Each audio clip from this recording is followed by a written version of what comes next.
Hola compañeros. Me mandan el nombre de cada uno. Buenos días, nuestro grupo está conformado por la bachiller Dani Roberto, Salim Pérez, Carmen Pérez, de seguro Richardson Vera y quien habla, Jesús Rey. Nosotros les vamos a dar una breve explicación sobre el síndrome de dificultad respiratoria.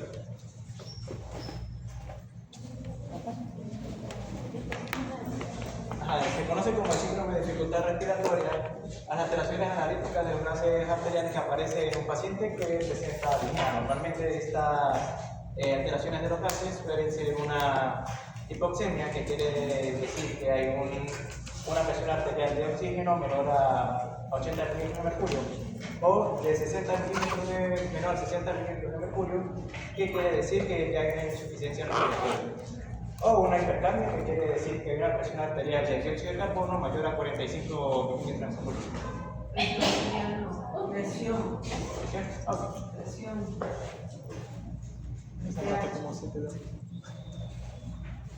Ok,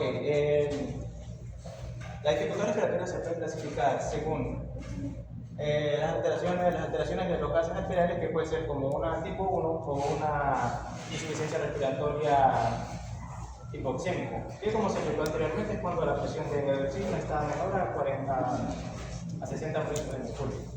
Una tipo 2 o hipercámica, que puede, aparte de presentarse la hipoxemia, se presenta la hipercámica. La 1 y la 2 son las que se presentan más frecuentemente. Y con menor frecuencia está la tipo 3 o atelectásica, que se presenta en pacientes con, valga la redundancia, con atelectasia, después de un periodo fuerte de insuficiencia respiratoria. O la tipo 4 o el shock, que es la que aparece en pacientes que están después de una rehabilitación de un shock respiratorio.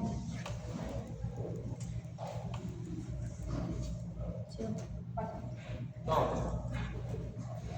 también se puede dividir por su etiopatogenia, que en esta se puede encontrar cuando hay trastornos de la hipoventilación, que puede ser obstructiva, que en este caso se da porque hay un aumento de la resistencia al flujo de aire en las vías respiratorias.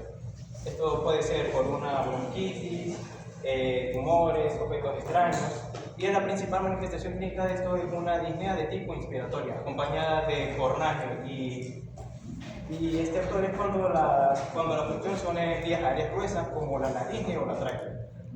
Además se puede acompañar de sibilantes cuando hay obstrucción en bronquios finos. Y también tenemos la restrictiva, que a diferencia de la anterior no hay ninguna obstrucción, sino que tampoco hay una lesión en el pulmón. Aquí lo que sucede es que hay una disminución de la ventilación por una lesión en el pulmón, en los centros respiratorios, o si no hay un daño neuromuscular. En este caso, a diferencia de la obstructiva, se puede corregir administrando el oxígeno al paciente.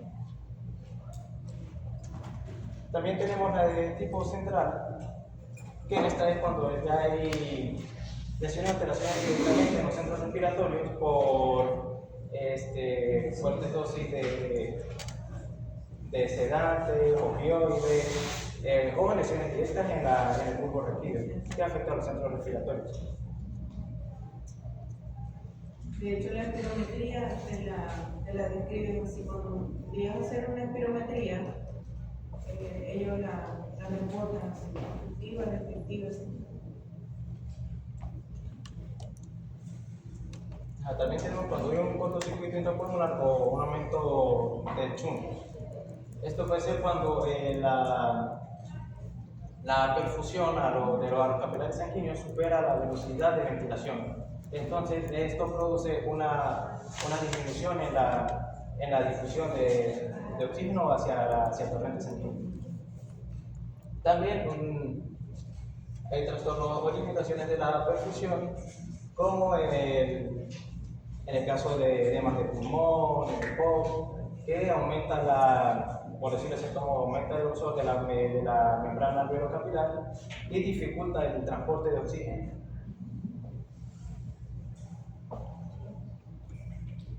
Hay un desequilibrio BQ, que hay un desequilibrio en la relación ventilación-perfusión, de lo que se explicaba anteriormente. ¿Cómo en un tromboembolismo pulmonar? Ahora vamos con el síndrome de insuficiencia respiratoria agudo. Este es un síndrome que se caracteriza por presentar una hipoxemia de aparición brusca, disnea de aparición brusca, hipoxemia y exudados difusos en ambos pulmones.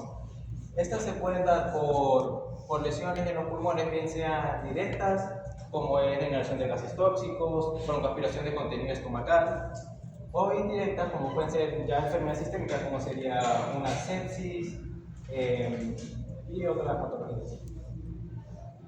Esta se divide en tres fases: la fase exudativa, una fase fibrótica y una fase proliferativa. En la fase exudativa se da en los primeros 7 días después de la exposición al patógeno o al agente que causa el daño pulmonar. En este caso va a haber un daño en la membrana alveolo-capilar del pulmón y en los neumocitos tipo 1. Esto va a hacer que se altere la membrana capilar del pulmón, que normalmente es permeable a proteínas y macromoléculas, y entonces se van a acumular en esta zona las proteínas para formar un edema de pulmón. Además de que por esta misma presencia de edema van a empezar a acumularse leucocitos, sobre todo macrófagos, y van a ayudar al edema y terminan formando una membrana alcalina. Este edema se concentra sobre todo en las partes medias y bajas de los pulmones.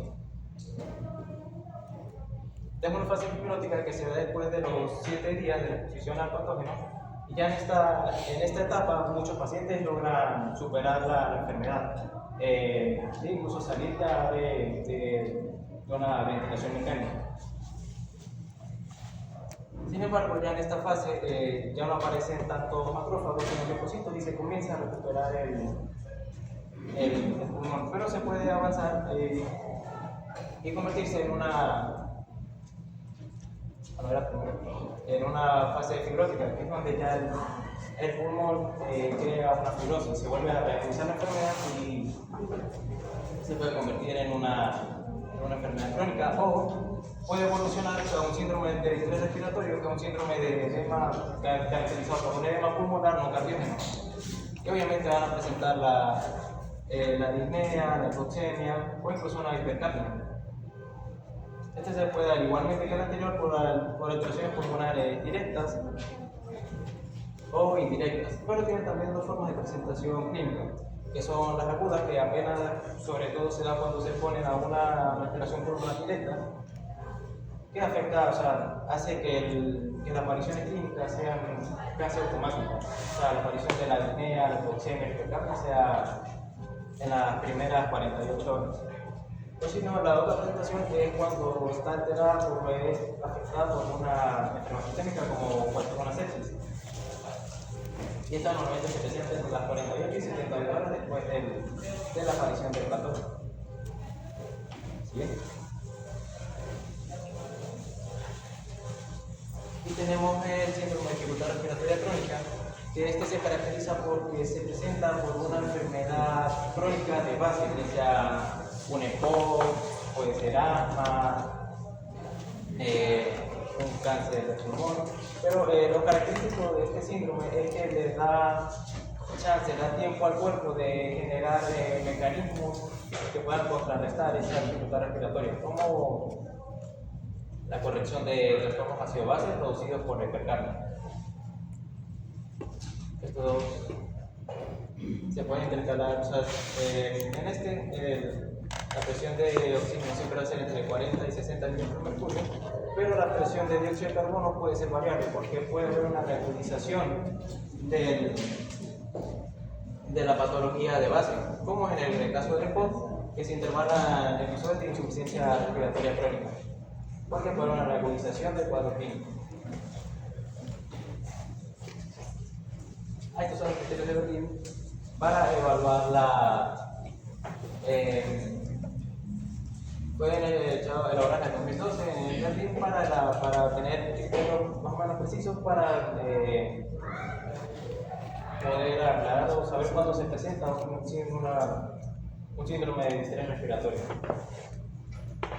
Este se tiene que, por el tiempo de instalación, que esté dentro de la primera semana posterior a un factor de riesgo clínico conocido, o desde el comienzo o empeoramiento de los síntomas respiratorios. También se puede dar por ciertos síndromes en la radiografía de tórax, como por infiltrados bilaterales o el inicio del edema.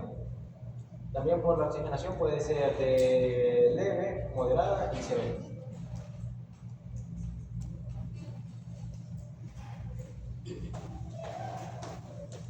Ok, ahora vamos a continuar con las manifestaciones clínicas del síndrome de dificultad respiratoria.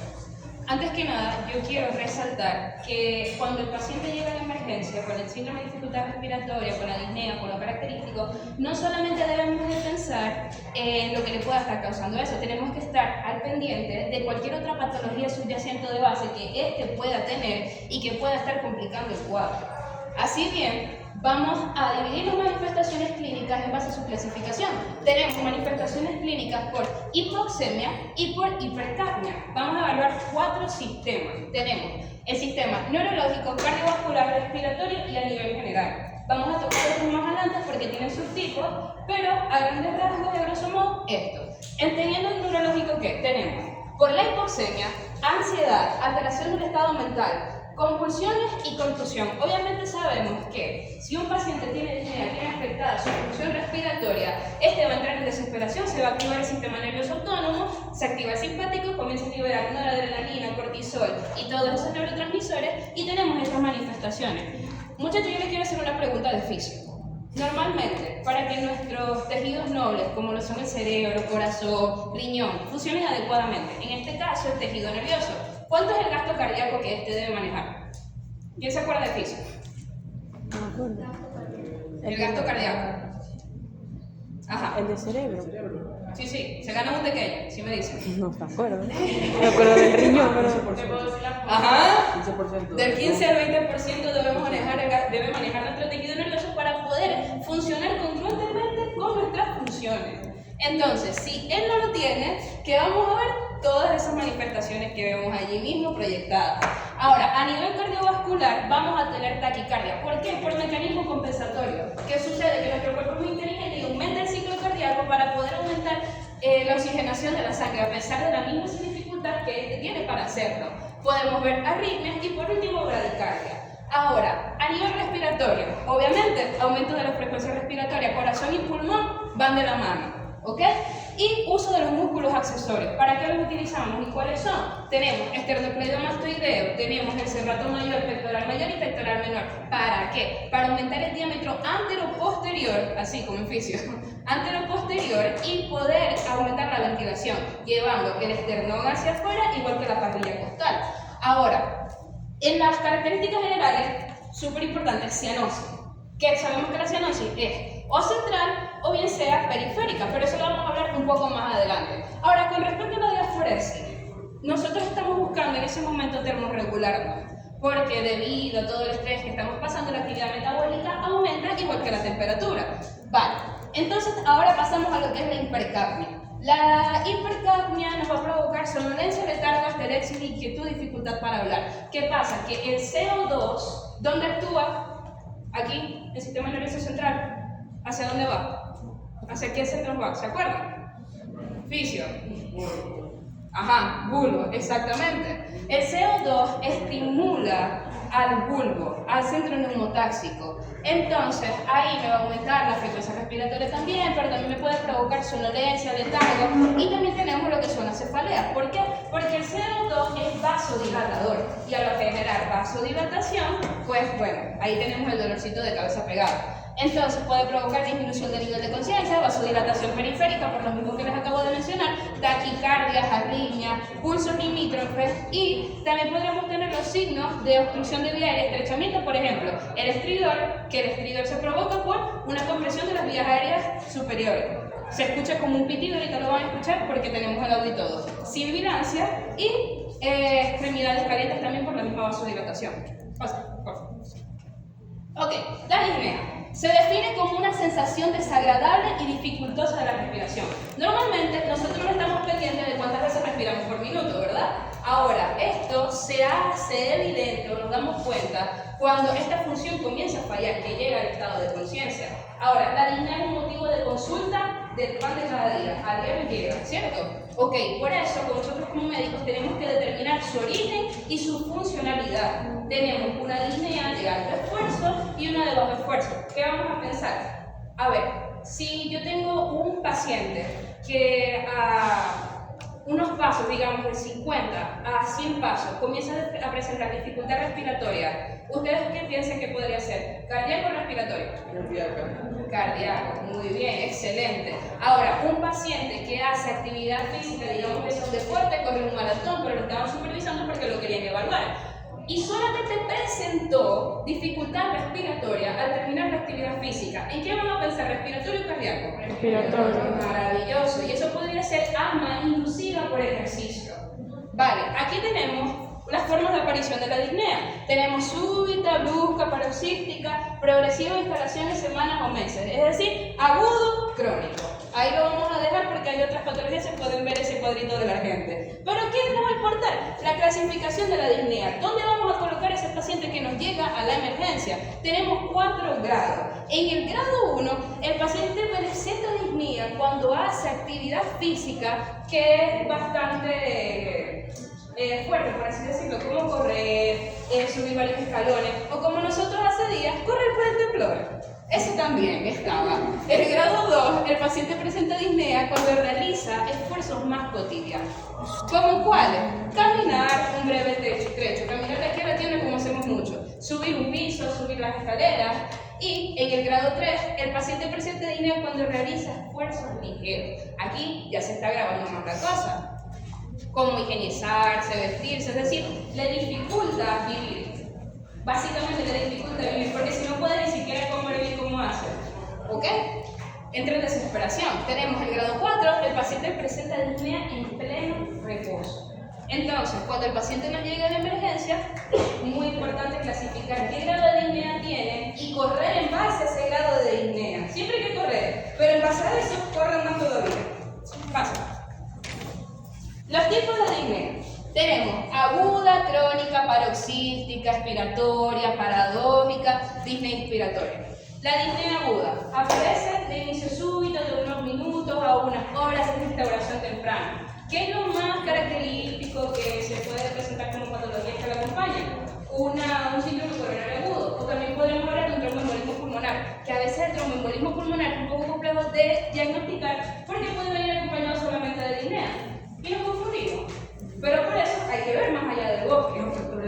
Exactamente, los factores de riesgo, lo que es el factor de riesgo, la anamnesis, el examen físico y hasta las pruebas complementarias nos ayudan a diagnosticarlo porque es complicadito, la verdad. En este caso de disnea aguda, algunos signos, síntomas nos pueden develar sobre qué patología puede tener el paciente porque puede venir acompañado. Ahora, la disnea crónica, ella viene con unos síntomas y signos determinados por el tiempo, porque lo presentan más que todo los pacientes que tienen antecedentes de enfermedad cardiopulmonar. Como ejemplo, el de pan de cada día, el EPOC. El paciente fumador, la señora que cocinaba arepas en leña, aquel que estuvo expuesto en el trabajo a humo o cualquier tipo de esos ambientes laborales. Ahora tenemos la disnea paroxística. Es esa disnea que le obliga al paciente a levantarse por la madrugada porque su calidad de sueño se ve afectada ya que siente sensación de ahogo. ¿Y qué va a hacer? Él se acuesta, se levanta y busca ponerse de pie o sentarse para buscar algún tipo de alivio. Ahí está la asma bronquial nocturna, que eso puede llegar a ocurrir, pero también en otras patologías. Tenemos disnea expiratoria. ¿Qué es una disnea expiratoria? La expiración. Pero al aire le cuesta salir, le cuesta entrar. Ok, maravilloso. ¿En qué patología creen que pase eso? Enfisema. Enfisema. ¿Y qué más? Asma. En el EPOC y también en el asma. Las vías aéreas inferiores se ven ocluidas, obstruidas y el aire no sale. ¿Qué van a hacer los alveolos? ¿Qué? Se van a expandir. Y el aire no sale, pero sí sigue entrando de a poquito. ¿Ok? Luego tenemos la disnea inspiratoria. La disnea inspiratoria ocurre cuando se obstruyen las vías aéreas superiores. Caso que me pasó a mí, soy ejemplo de eso, yo me traigo una moneda. Sí, yo me traigo una moneda. Ella rodó, pero en caso Le gustan los reales. sí, venga, sí. Y nunca tengo. En fin, en caso de que la moneda se hubiese quedado atrapada, yo hubiese tenido fluida mi vía respiratoria superior. El aire no hubiese entrado. Así que inspiraría de manera lenta y expiraría si es que se pudiera, si es que el objeto extraño me lo hubiese permitido. Esto lo vemos mucho en niños, porque se traen monedas, se traen juguetes. Mi hermana se tragó tortillas. Ahí se lo dejo. Sí, sí. Desde ese año se tragó tortillas, no sé, familia. Sí, sí, los muñequitos. O sea, esto es demasiado importante porque parecerá una tontera que lo estamos viendo aquí ahorita, pero es más común de lo que uno piensa, que es algo que le puede pasar a cualquiera de nosotros y a cualquiera de nuestros familiares y igual. Luego tenemos la ortopnea, platicnea, trepopnea y ventropnea. Para acá me voy a pasar para explicar esto. La ortopnea es la disnea que presenta el paciente cuando no soporta el decúbito dorsal, es decir, el paciente está así acostado como Blancanieves, se levanta porque no soporta estar acostado. ¿Dónde vamos a ver eso? Lo podemos ver en insuficiencia cardíaca izquierda, lo podemos ver en el derrame pleural. También lo podemos ver. ¿Por qué? Porque el paciente está buscando una manera de poder acomodarse y encontrar alivio. Ahora, la platipnea es cuando el paciente está buscando acomodarse. Ya no es del cúbito dorsal, sino es del cúbito lateral, ya sea izquierda o derecha. ¿Por qué? Porque presenta un derrame pleural que no le permite realizar la correcta hematosis. ¿Y quién busca con eso? Fisio, las zonas de hueso. El paciente se va a acostar del lado del hemitórax que está afectado para poder despejar las zonas de hueso y que tengamos una relación ventilo-perfusión adecuada. Eso es lo que se está buscando. Luego tenemos la trepopnea. El paciente no soporta estar en bipedestación y ahí es cuando se acuesta. Y luego por último tenemos la venopnea, que el paciente no soporta estar inclinado. Por último tenemos cianosis. Sabemos que la cianosis es el color azulado de la piel, de los tejidos, del lecho unguial, de las mucosas. ¿Por qué ocurre? Porque no tenemos una buena oxigenación de nuestra hemoglobina, es decir, hay aumento de la hemoglobina reducida. La cianosis puede ser central o puede ser periférica. La central la vamos a ver evidenciada en todo lo que es mucosa, la boca, los lechos unguiales, perdón. Ok, donde les dije. Y la cianosis periférica en los dedos. La cianosis periférica es más común en, ejemplo, ustedes vieron la sociedad de la montaña, la sociedad de nieve, que estaban bajo una temperatura bastante elevada, ¿verdad? Que se comenzaron a necrosar desde periférico hasta central. Bueno, la vasoconstricción que ellos generaron les provocó eso, pero antes de eso hubo cianosis. ¿Qué me quiere llevar yo con esto? De que la cianosis periférica es por vasoconstricción. Lo podemos ver en una insuficiencia cardíaca cuando hay una vasoconstricción y hay una redistribución de los flujos hacia los tejidos nobles. Y la cianosis central es por lo que ya les mencioné, que es por una disminución de la presión arterial de oxígeno en nuestro cuerpo. ¿Pasa? Y por último, es importante esa parte. Sí, porque después cuando decimos periférico, entonces quiere decir que si yo veo cianosis brutal en las manos, ya yo digo el periférico. No, quiere decir que el problema cuando decimos central, es por la relación que hay o el intercambio gaseoso a nivel pulmonar, donde está el núcleo de la oxigenación. Entonces hablamos de central. Cuando es periférico es cuando hay una alteración ya del flujo sanguíneo distal, porque hay una obstrucción arterial, porque hay un problema que el paciente está sentado y se le ponen los miembros cianóticos, es por un problema venoso, entonces mejora cuando se acuesta. Entonces eso quiere decir, o por una vasoconstricción por el frío, entonces vemos un Raynaud y encontramos alteración. Entonces hay que diferenciar eso. Que vamos a ver cianosis perivocal, generalmente lo vemos cuando es de tipo central, entonces es donde más lo vamos a ver, pero también lo podemos tener cianosis perioral, la mucosa y distal, y ese es el problema central, ¿de acuerdo? Entonces hay que, desde el punto de vista perioral, porque ese pregunta siempre la hacemos y Ya gracias, doctora. Y por último, por esta parte en este momento, tenemos las características o los signos más comunes para identificar una dificultad respiratoria. Tenemos el aleteo nasal, algunos pacientes que llegan a respirar con la boca fruncida para poder mejorar su ventilación, la retracción supraesternal, como ya lo dije, el uso de los músculos accesorios de la respiración, básicamente, la distensión torácico-abdominal y el tiraje intercostal. Bueno, por aquí llego yo hasta ahorita nos vemos. Buenos días. ¿Cómo están? Mi nombre es Carmen Pérez.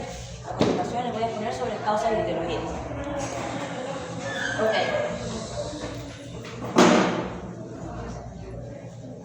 Las lesiones pulmonares pueden ser primarias o directas, o secundarias o indirectas. Las primarias son lesiones pulmonares que son patologías, como su nombre lo indica, de localización pulmonar, quiere decir que son intrapulmonares. Y las lesiones secundarias o indirectas son patologías extrapulmonares que pueden afectar tanto tejidos blandos como tejido óseo. Ustedes, con lo que les acabo de decir, ¿cuál sería para ustedes una patología primaria? La neumonía. ¿Alguna otra? El EPOC. Perfecto. ¿Y secundaria? Insuficiencia cardíaca derecha. Ok, pasa a la siguiente, Gaby, por favor. Ok, se los puse acá, directos. Tenemos 5, puse las más básicas y las que son más consecuentes. La neumonía, tenemos el casi ahogamiento, la contusión pulmonar, la inhalación de gases tóxicos y la broncoaspiración de comida, por así decirlo. Pásenlo, Javi.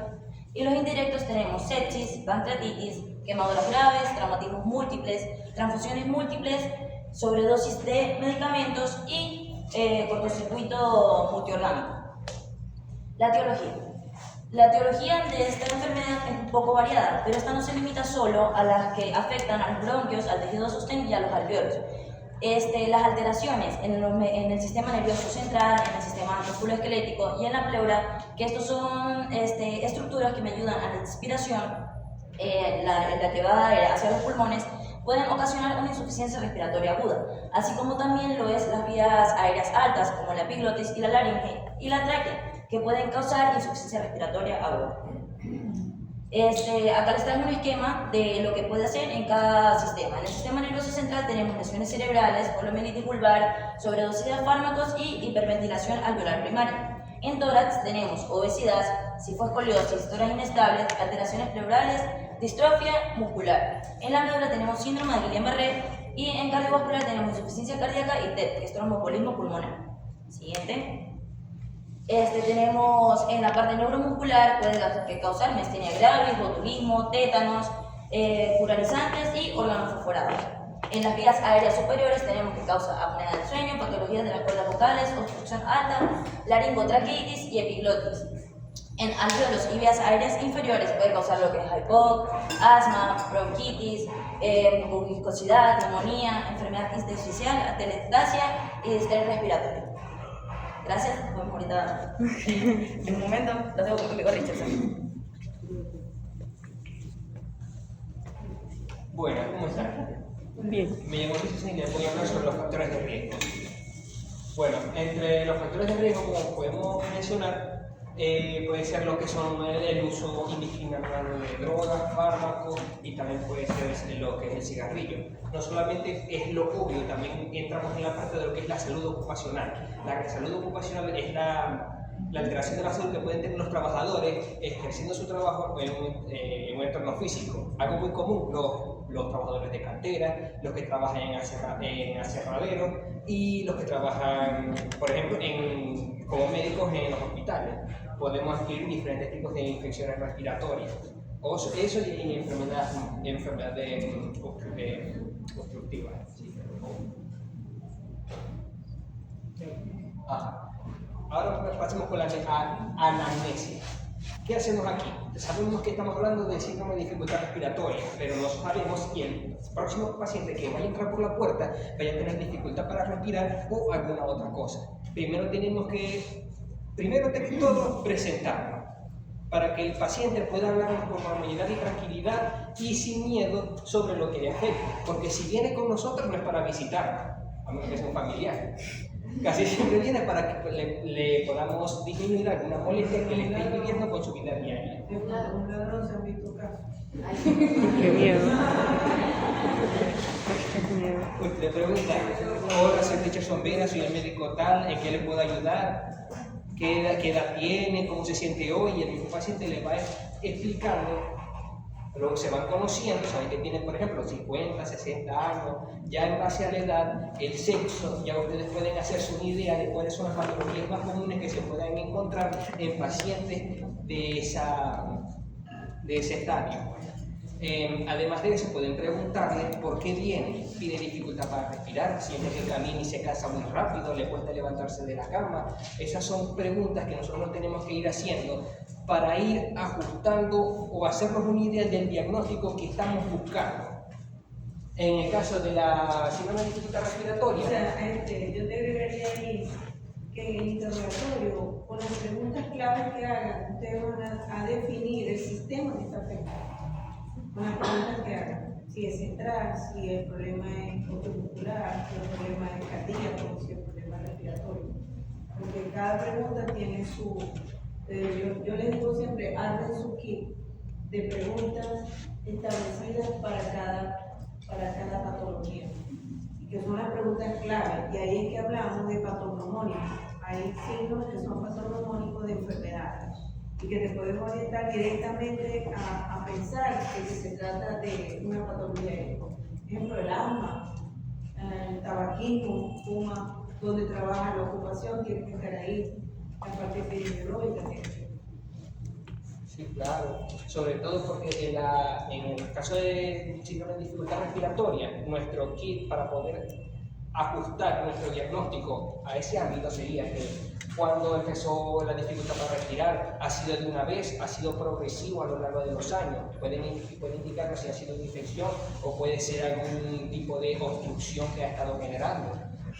Que si la disnea mejora con broncodilatadores o inhaladores, puede hacer la diferencia de que si tiene un EPOC, tiene un asma, o podemos enfocarnos en algún otro posible diagnóstico. Si tiene tos seca con expectoración, de qué color, ya con eso nos caracteriza. Si nosotros nos vamos por algo más obstructivo, algo más físico, o nos vamos por algo más infeccioso, como vendría siendo el COVID o una neumonía. Si tiene antecedentes de tabaquismo, alergia o cardiopatía, con esto podemos preguntar o saber si el diagnóstico va para inmunodeficiencia, infecciones respiratorias, o si viene con antecedentes familiares, como podrían ser lesiones ocupantes de espacio. Con todas estas preguntas que nosotros hacemos, podemos ir inclinando la balanza o el diagnóstico para poder realizar los exámenes complementarios y así confirmar que estamos en lo correcto.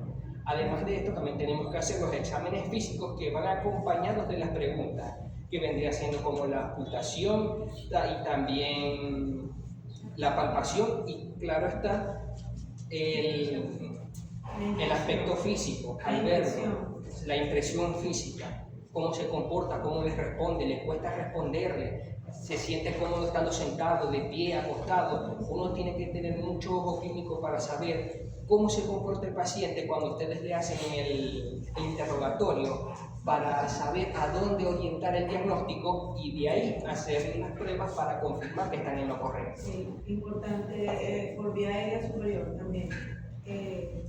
La característica de la voz, si el paciente tose mientras lo está interrogando, si tiene pausas para poder hablar, porque se cansa, la disnea. Entonces hay que tomar en cuenta eso. Desde el momento que ya uno está hablando con el paciente, uno sabe si tiene que hacer pausas, si desde cuándo comenzó así. ¿Y qué actividad estaba haciendo cuando le comenzó la disnea? Si se lo alivia de alguna manera, porque uno debe preguntar al paciente,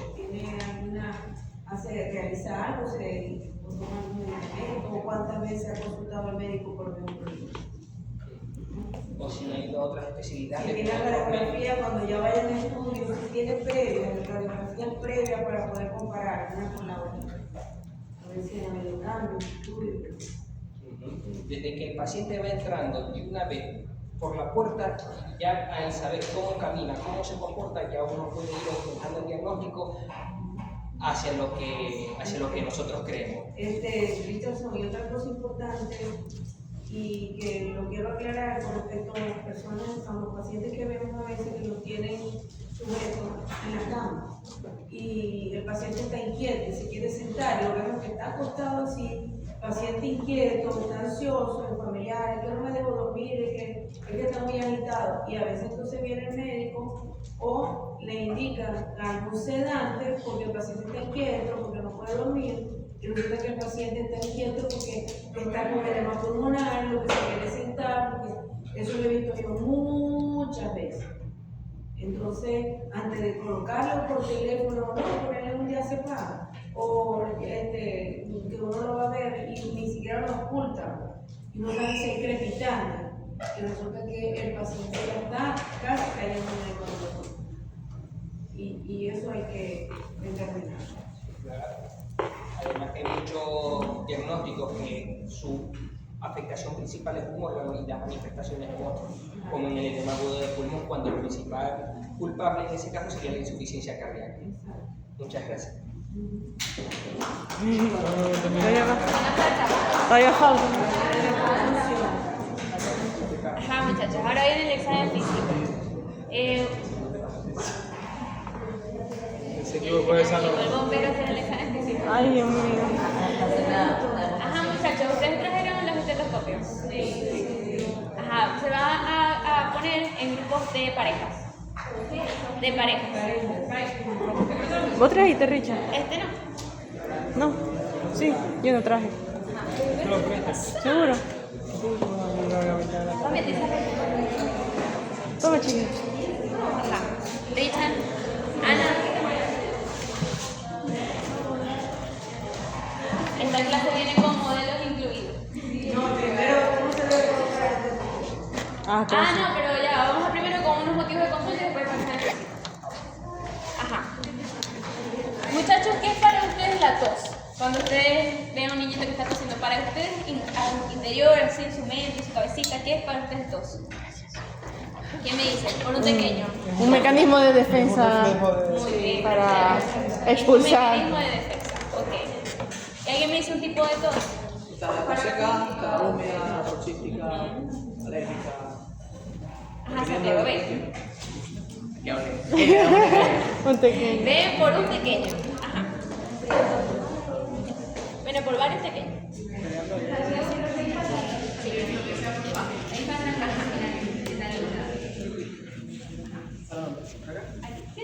O en la camilla, te puedes sentar en la camilla.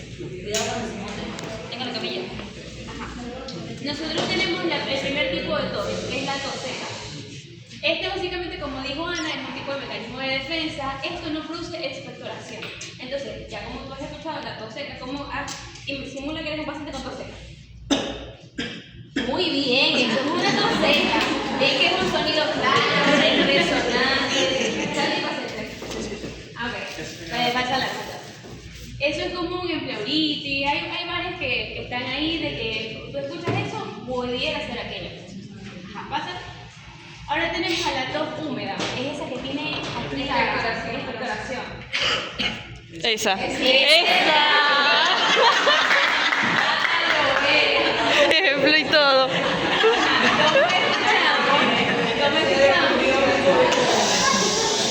Como escuchamos, esa perfecta, yo no encontré video de eso. Ajá, es un sonido burbujeante, es húmedo, es común en neumonía, en acceso pulmonar. O sea, Richard, chequéate por favor. Ajá, pasa al siguiente. Ajá, tenemos la tos quintosa. Esta es básicamente tos, tos, tos y una larga inspiración. Ajá. Tos, tos, tos. Es tos, tos, tos y una larga. Sí, ahí La tos suena como si fuera metálica. Aquí. Suena como si fuera como un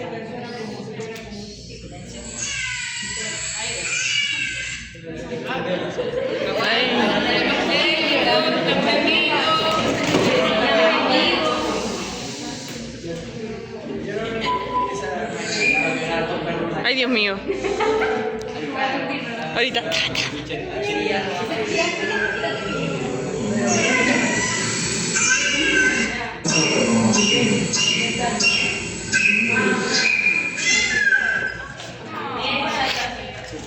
Esa es común en qué? ¿En dónde es común? Toferina. Exacto, como lo leyeron, sí, me encanta. Ahora, tenemos a la tos emetizante. Tenemos a la tos emetizante. ¿Qué creen ustedes que es eso? Un episodio de todo que lleva a ser Muy bien, la demostración. No. Puede ser esa misma emetizante, o sea, la misma glucosa es tanto que no le provoca el. Aquí tengo una sábana. ¿Esa es? Te Esa seca. es No vas a poner un desmetizante. Esa es productiva. Húmeda. La bola.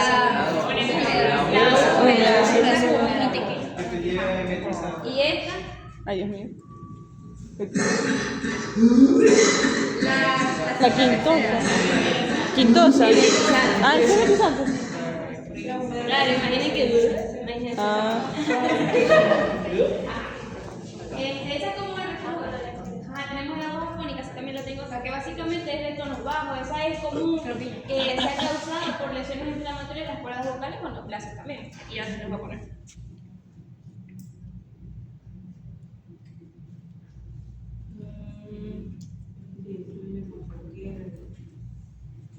Bueno, esa sí la tengo, no la encontré. Siguiente. Esa sí la tengo, la tos bitonales.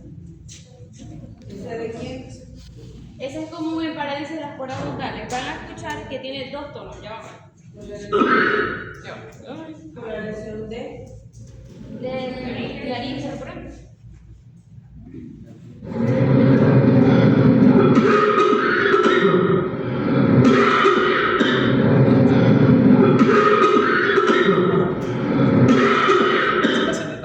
Sí, sí, ¿no? ¿Cuál es ese? El bitonal. Bitonal. ¿Siguiente? Ajá, entonces, ahora también tenemos que evaluar no solamente, ya sabemos que esto seca, que es expectorante, ya sabemos todo eso. No, ¿qué? Te vas a ganar varios pequeñitos. Claro, eso es lo que yo creo que le van a tener que dar acá. Ahí va. Imagínate. Bueno, ahí vemos cómo negociar. Ajá, tenemos la aguda, tenemos la subaguda y la crónica. Entonces viene Santiago y me dice, dime una pieza de agudo. Algo de tiempo de agudo, menos de 3 semanas. Una semana y media, 10 días. Aquí tiene 10 días, pobrecito. Tienes 10 días con una tos. ¿Qué tipo de tos? Haz una tos. Es seca, pero al final se vuelve como húmeda, como que espector. Ajá. Es que. Algo así. Ok. Maravilloso eso. Ajá, entonces ya sabemos que si es en menos de 3 semanas, ya podemos decir, no, esto es agudo. Ahora, si Santiago me vuelve, como en, ¿qué? En 8 semanas, y me dice, mira, yo tengo la tos igualita. Entonces eso ya es subaguda. Y crónica es que se perdió, se fue con viaje, volvió y sigue con la tos. Eso es algo crónico. Que le regresen los reales, ¿Ah? Que les regresen los reales. No, hombre. Tantos no se me Ajá, quitan. también tenemos que preguntarle al paciente cuándo ocurre la tos, porque la tos a veces tiene predominio. Puede decir, ajá, tu voz, tigre, tu voz. ¿Tu tos cuándo es? ¿Es matutino, es nocturno, es ambos? Es nocturno. Entonces, ok.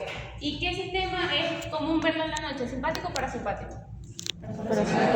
Parasimpático. ¿Ustedes no han leído cuando vimos la clase de asma o han tenido un paciente que tiene asma, a lo mejor una familiar, que las crisis asmáticas ocurren ¿en dónde?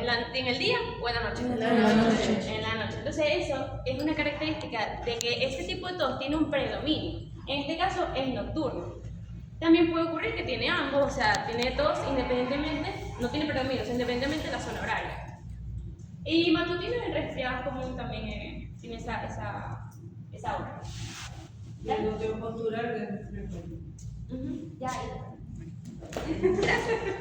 Ahorita te damos sí. Dale, te quiero. Ya vamos a hacer. La repercusión. Julia, si quieres le das pequeño mientras yo sigo hablando. No, ahorita. Ahorita. Ajá, también tenemos los desencadenantes o los agravantes. Podemos decirles, ay, esa tos es después de comer algo o es después de tomarse un fármaco. Tenemos que ver todas las cosas. Si es, no, yo cambio de postura y tengo el periodo de tos. O es que estoy haciendo ejercicio y tengo el periodo de tos. La siguiente. Ok, también tenemos otro tipo de motivo de consulta que cuando... Esta básicamente es la semiología de la expectoración. Tenemos varios tipos. No les voy a poner a estas cosas, o sea, tipo, no, doctora. Pero básicamente tenemos el seroso, que como dice la lámina, es un líquido claro, es amarillento. Esta expectoración es cuando el paciente dice, no, doctora, yo lo boté el gargajo, porque así dice, boté el gargajo y parece una clara de huevo. Eso es lo que es seroso. También tenemos el alzalumado, que es básicamente, es característico de edema agudo de pulmón. Eso es una expectoración serosa, pero está leve, es como rosadita, es levemente teñida con sangre. Ajá. También tenemos al mucoso, que es incoloro, es transparente, se parece mucho al seroso, pero tiene una consistencia más mucoide. También tenemos al purulento, que es un indicativo de infección y se caracteriza por ser opaco y de color como amarilloso o verdoso. Ahora, también tenemos al hemoctoico, que básicamente es moco mezclado con sangre. Ahora, si el purulento y el hemoctoico tuvieran un hijo, fuera la hermosa. Porque básicamente es una expectoración purulenta, pero teñida con sangre. Eso es típico de Neumonía. muy bien. También tenemos el perlado, que en la literatura dice que es como blanquito, así, como perlado. Eso es característico de las crisis de asma durante un periodo de resolución. También tenemos al espumoso, que básicamente... Como almidón. Ajá. No sé si han visto. Sí. O como la maicena también puede ser, cuando la mezclan.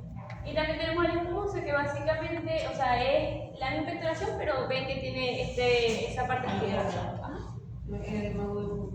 Sí, o insuficiencia cardíaca también. Entonces, si tenemos una hemoptisis, es importante preguntar los antecedentes quirúrgicos, los antecedentes familiares, si hay antecedentes patológicos, ya sean cardíacos, hematológicos, ¿qué? También, sí, muy bien. Si hay hábitos de tabaquismo, muy bien. Si está tomando algún medicamento, anticoagulantes, anticonceptivos. También sí, puede ser que sea hemoptisis y venga asociada con otra cosa.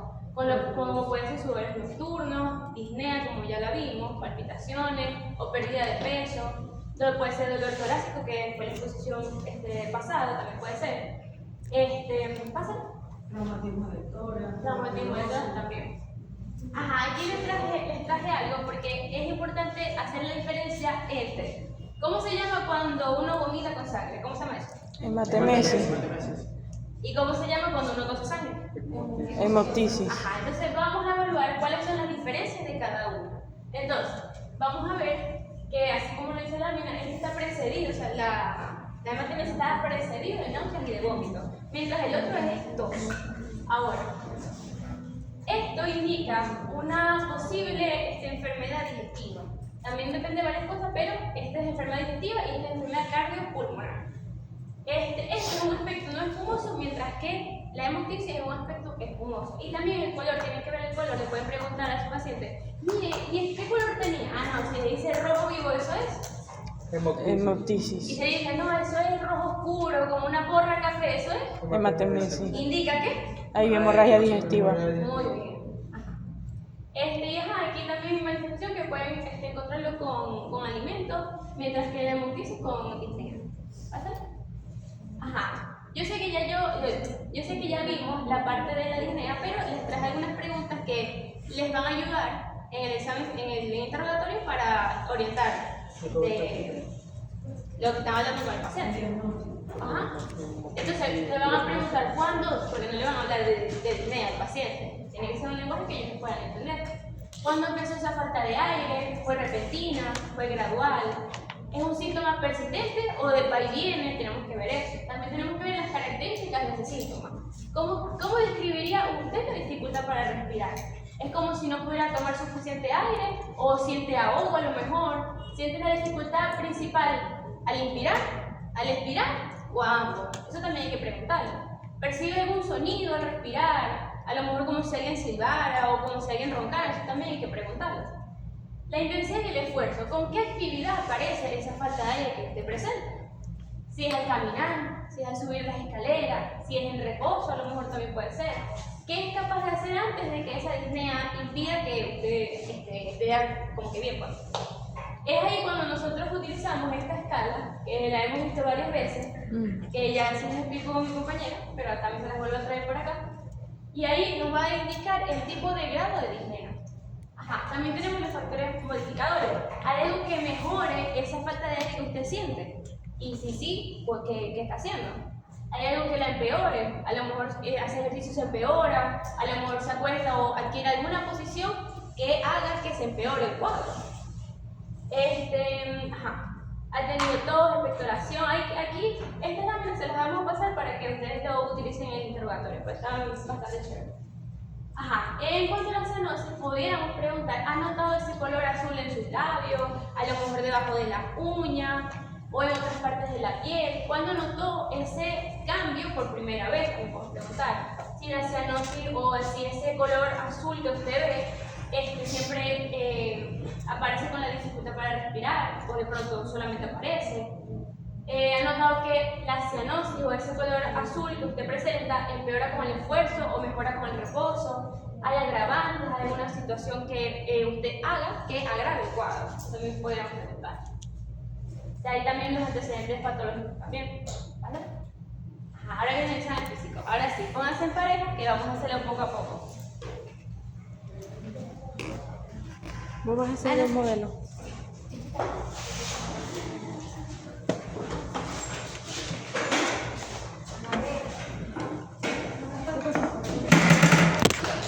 La mierda.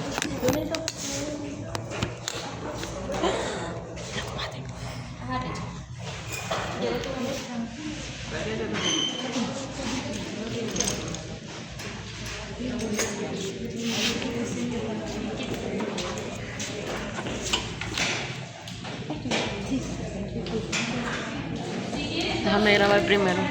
Porque vamos a hacer como, vamos a primero, antes de colocar el estetoscopio en algún punto, tenemos que hacer algunas reparaciones. ¿Pasa? Quítate. Ay. Vamos a hacer un estudio comparativo. Igualitico, miren. Aquí tenemos a la fosa. ¿Cómo se llama esto? Puede prender la luz. Si quieren pueden prender la luz. Ajá. Entonces vemos ahí cómo esa lámina para los que tengan visión del tapo. Aquí tenemos a la PS y fíjense que hay una línea. ¿Cómo se llama esa línea? Ok.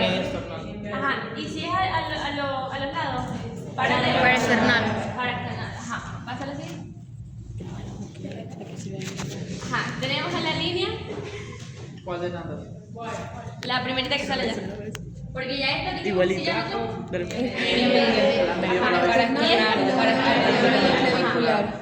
Ok. Entonces aquí también tenemos la pared lateral del tórax.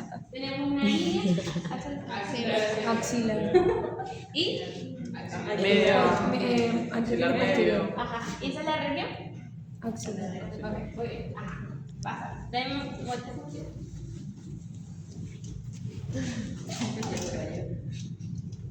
Ajá. Tenemos a la región.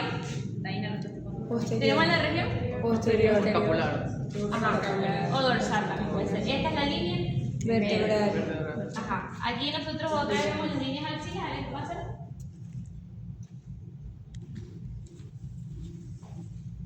Aquí tenemos a la. Va desde la espina de la escápula hasta la tercera vértebra dorsal. espinal.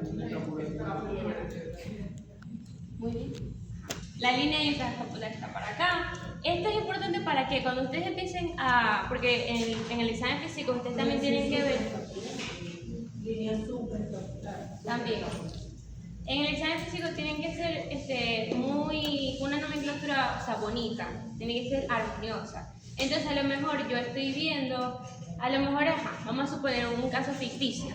Un caso ficticio en el que el paciente, vemos que hay unas lesiones, unas vesículas que van en dirección de los nervios intercostales. No, yo lo veo en una específica región, yo tengo que especificar la región. Y eso me orienta a un posible diagnóstico, que en ese caso sería el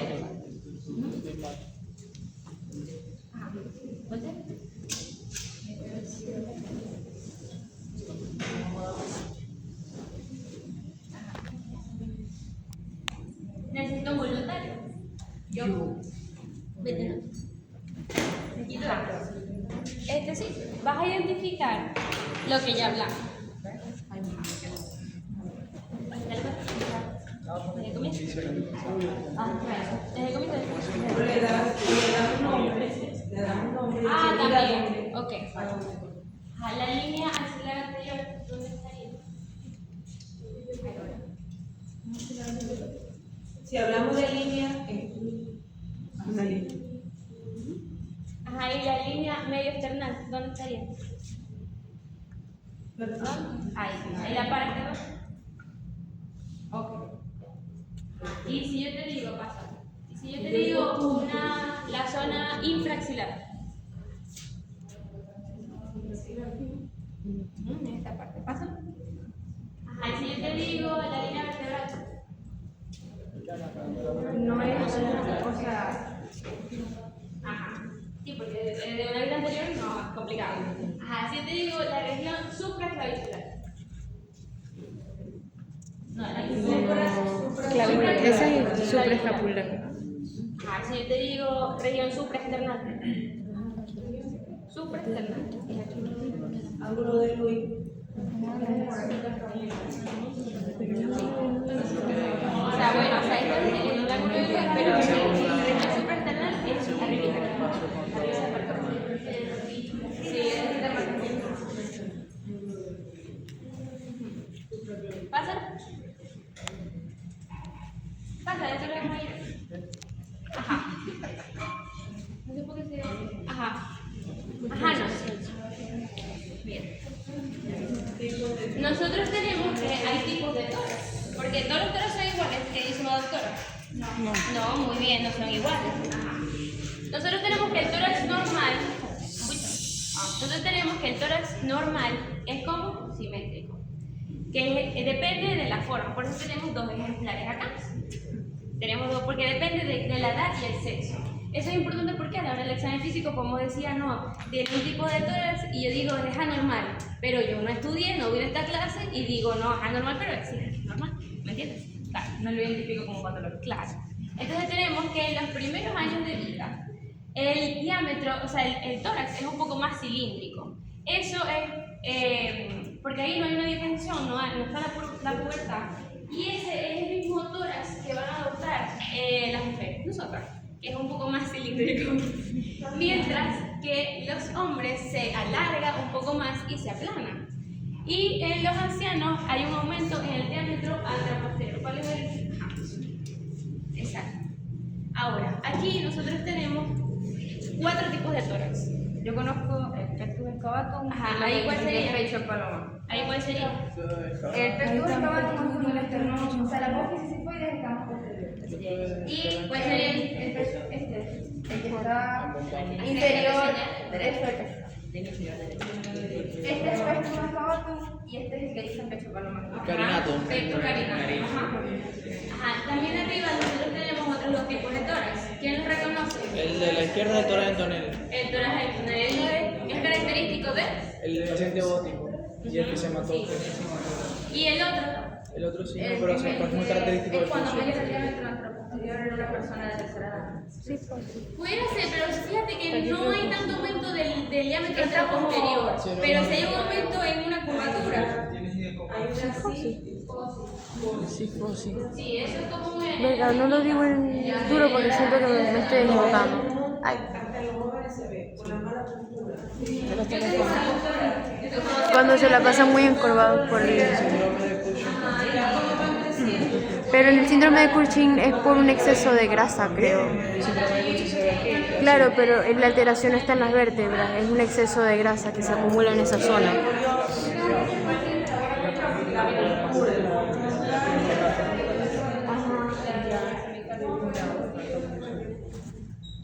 Ajá, sí, gracias. Siguiente. Ajá, nosotros también vamos a hablar de creo que está más adelante, lo del tipo de respiración. Pero a ver, grosso modo, respira. Un poquito más está respirando. Ajá. ¿Qué tipo de respiración tiene ella? O sea, hablo de torácica y abdominal. Torácica. Súper. Torácica, ajá.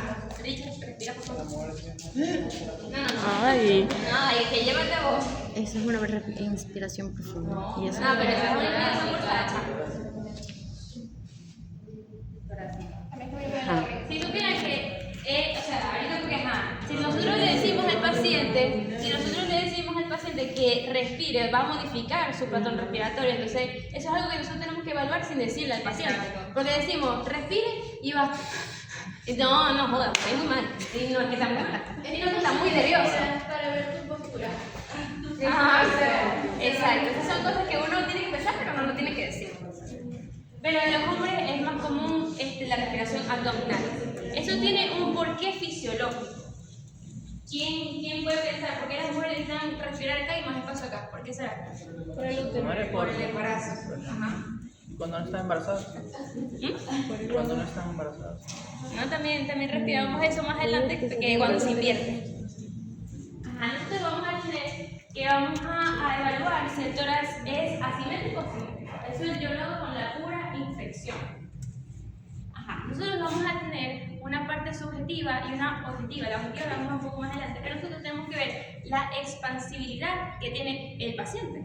Nosotros tenemos que ver si es hiperexpansible, si vemos que es hipoexpansible. ¿Qué puede ser una patología que tenga hiperexpansibilidad? Que tenga disminución de la respiratoria, que tenga disminución de la respiración, como más una insuficiencia cardíaca que un mecanismo compensatorio empieza a hiperventilar. Fíjense que en las hipo también podemos tener que, por eso les hablé de simetría, porque puedo tener yo que de un hemitórax es simétrico, es normoexpansible, pero puedo tener que en el otro lado es hipoexpansible, y eso me pudiera llevar a pensar ¿a qué? Neumotórax, telestasia, neumonía. Ajá. Exacto, entonces cuando uno empieza a redactar la historia clínica, uno dice, bueno, yo tengo, pero no hablo lo que yo tengo, pero no, paciente a la infección, normoexpansible, si no ven patología, simétrico, trasimétrico, normoexpansible. Ahí ya lo que les dije, la expansibilidad la simetría puede ser por expansibilidad o por forma. Y esa es la parte subjetiva, porque es la que tú ves. ¿Dale? En cuanto a la respiración, nosotros tenemos que los movimientos respiratorios pueden estar aumentados o disminuidos. Cuando yo hablo de aumentados o disminuidos, yo hablo de números. Ahora, si yo hablo de intensidad, ¿yo hablo de qué? Hiperventilación. ¿Y eso es? Frecuencia. Exacto. Pásalo. Ahora necesito, aquí tengo ya 2. Necesito 1, 2, 3, 4. 4 voluntarios. Vete. Cada uno va a hacer un tipo de respiración. Y lo vamos Muy bien, me faltan 2. Muy rápido. Alejandro, parate. Se están... No, pero paren. Ahí se me o súbense acá. Mejor. Se van a jugar unos pequeños que están ahí.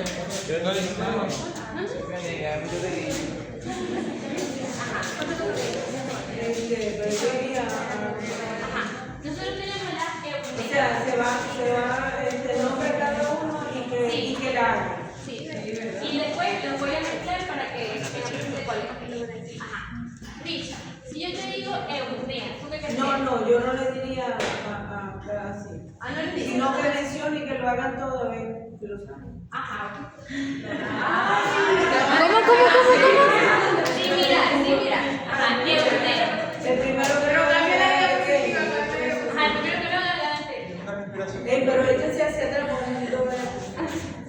Eupnea. Pero paciente, aquí te... Dale la mano. ¿Qué me quieres hacer? Ok. Si yo les digo virol. Pero la mano tiene que estar a un lado del cuerpo, para poder evaluar. Está más o menos. Virol.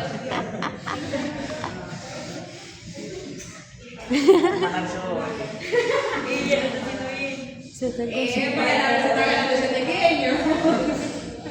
Pero recuerden que no es completo así. Sí. Superficial. Así, mira. La hizo mejor. Con pausa. ¿Cómo soy yo? Exacto. Y si yo te digo taquicea. Están barriendo ese CO2. Se vayan a Se desmayar. van a desmayar. Y si yo les digo disnea.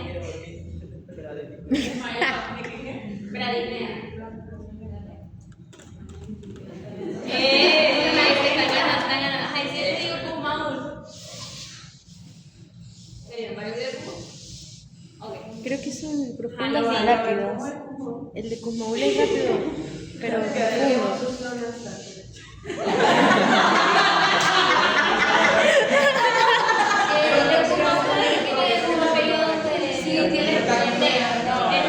profundo. No, esas son rápidas, pero son profundas. Kumaun tiene respiración profunda y muy rápida. Lentitud tiene Ahora, si yo les digo Chain Stone, Ahí sí cambió la cuestión. y si yo les digo Chain Stone, ¿cómo? Chain Stone. No, no es así. O sea, es más o menos. Escucha. Otra vez. Escucha, la confundí con la. Ajá, miren y después lo vas a ustedes. Ajá.